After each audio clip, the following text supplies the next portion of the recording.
जैसे ही चाहत के पापा ने मिहिर और चाहत के रिश्ते के लिए हाँ कहा, पूरे घर में खुशी की एक लहर दौड़ गई। सार्थक को छोड़कर बाकी सभी के चेहरों पर चमक दिखाई पड़ रही थी।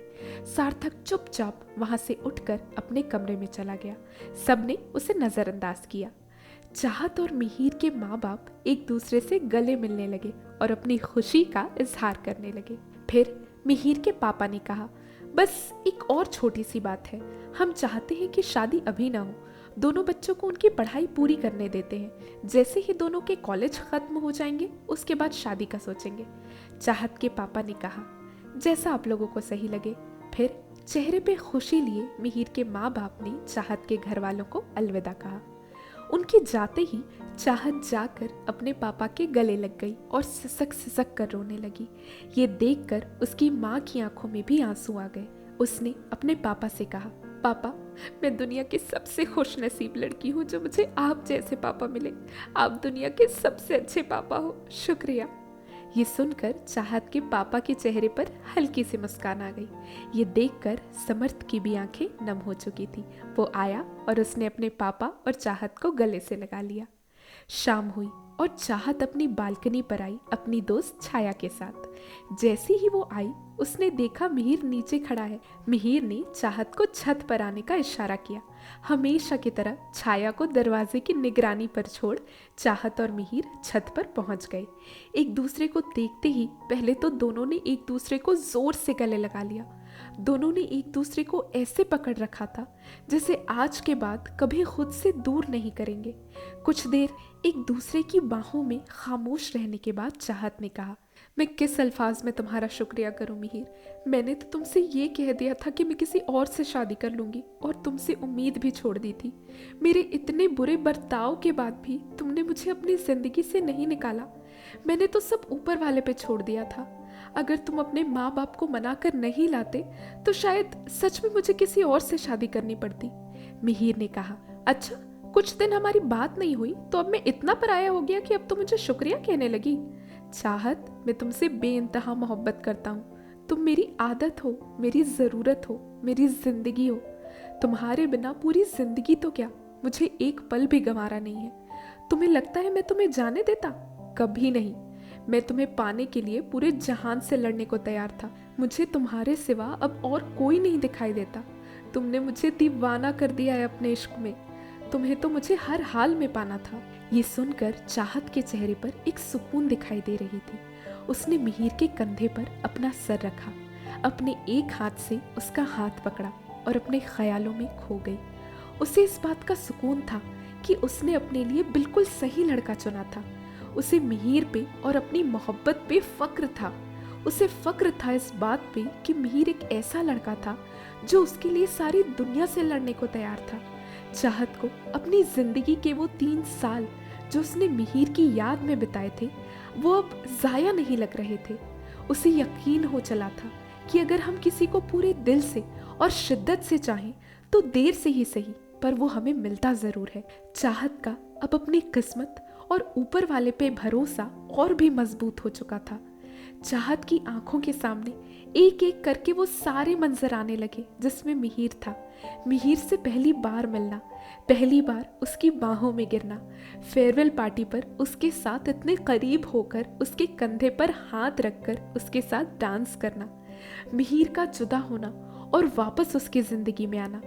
मिहिर नीचे खड़ा हो और चाहत बालकनी पर, फिर एक दूसरे को चोर नजरों से देखना, मिहिर से प्यार का इजहार करना और उसके मुंह से प्यारी बातें सुनना, ये सारे पल उसे याद आने लगे।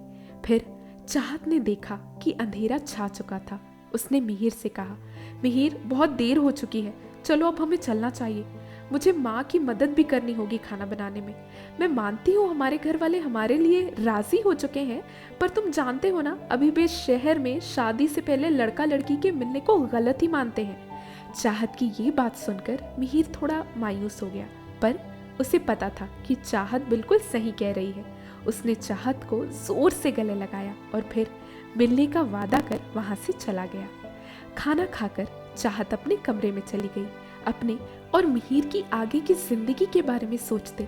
मिहिर का चेहरा अपनी आंखों में बसाए चाहत चुपचाप आंखें बंद करके सो गई। चाहत ने फिर वो ख्वाब देखा जो वो अब तक 2 बार देख चुकी थी। बस फर्क इतना था कि इस बार जो नज़ारा वो देख रही थी वो किसी जन्नत से कम नहीं था। वो अपने घर की छत पर बैठी हुई थी। वही खूबसूरत गुलाबी शाम थी।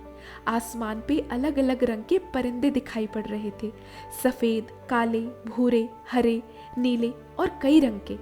बाजू में एक पेड़ दिखाई पड़ रहा था और वहां पर एक कोयल बैठी हुई थी जिसकी प्यारी सी आवाज़ चाहत को उन गानों जैसी लग रही थी जो वो हमेशा अपने छत पर आकर सुनती है। नीचे बच्चे खेल रहे थे पर ज्यादा शोर नहीं मचा रहे थे।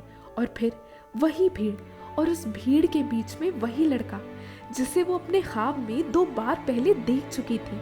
चाहत ने जैसे ही उस लड़के को देखा उसके कदम सीढ़ियों की तरफ बढ़ने लगे। इस बार चाहत ने ठान लिया कि आज तो चाहे कुछ भी हो जाए वो उस लड़के का चेहरा देख कर ही रहेगी।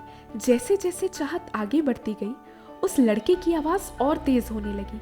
इस बार उस लड़के की आवाज़ चाहत को जानी पहचानी लग रही थी।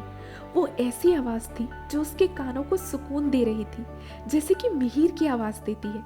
जैसे जैसे वो आगे बढ़ रही थी उसके मन में एक अलग सी खुशी बढ़ती जा रही थी और सुकून दोगुना होता जा रहा था। अचानक चाहत ने देखा कि अब वो दौड़ने लगी थी। वो जितनी जल्दी हो सके उस लड़के के पास पहुंच जाना चाहती थी। जैसे ही वो लड़के के पास पहुंची और लड़के का चेहरा अपनी तरफ करने के लिए हाथ आगे बढ़ाया, लड़के ने कुछ कहना शुरू कर दिया। चाहत रुक गई और गौर से उस लड़के को सुनने लगी। उस लड़के ने कहा, ऐसा इजहार इश्क तेरा जो सालों बाद भी जुनून सा लगे, ऐसा इजहार इश्क तेरा जो सालों बाद भी जुनून सा लगे, और तेरे इश्क में फना होकर अब मेरी जिंदगी मुकम्मल लगे। ये कहते ही चाहत के बिना कुछ बोले या बिना कुछ कहे वो लड़का धीरे से पीछे मुड़ा। जैसे ही वो लड़का पीछे मुड़ा चाहत ने उसमें मिहिर का चेहरा देखा। उसकी आंखों में आंसू आ गए और उसी वक्त उसकी नींद खुल गई। जैसे ही उसने अपनी आंखें खोली उसने देखा कि मिहिर उसके सामने खड़ा था।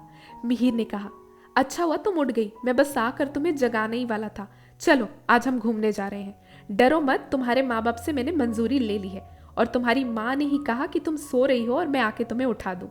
चाहत बिना कुछ कहे अपने बिस्तर से उठी और भागकर मिहिर के गले लग गई। उसकी आंखों से आंसू बह रहे थे। उसने मिहिर से कहा, मिहिर मैं तुमसे बहुत प्यार करती हूँ, वादा करो हमेशा मेरे साथ ऐसे ही रहोगे और मुझे कभी छोड़कर नहीं जाओगे।